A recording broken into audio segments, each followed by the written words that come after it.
Жапаров министрди сынга алды. Президент Садыр Жапаров электр энергиясын сатууда чексиз тарифти токтотууну тапшырды. Бул тууралуу президенттин басма сөз катчысы Аскат Алагөзов билдирди. Анын айтымында өлкө башчы Кыргызстан улуттук электр тармагынын калкты чексиз тарифке өтүү чакырыгына байланыштуу энергетика министри Таалайбек Ибраевдин иш-аракеттерине кескин баа берди. Жапаров электр энергиясы тартыш болуп жатканда мындай демилгелерге жол берилбей турганын, ал коомдо социалдык бөлүнүүлөргө алып келиши мүмкүн экенин белгиледи. Президент бул тарифти колдонууну токтотууну жана кыш мезгилинде жарандарды электр энергиясы менен адилеттүү жана бирдей камсыздоону тапшырды. Буга чейин Кыргызстан улуттук электр тармагы ишканасынын өкүлү Исабек Орозбаев эгер электр кубаттуулугу жетпей жатса, чексиз тарифке өтсө болорун айткан.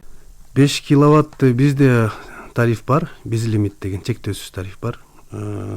Если эгер сизге кандай десем кубаттуулук жетпей жатса, анда биздин чектөөсүз тарифке өтсөңүз болот. Ал үчүн биздин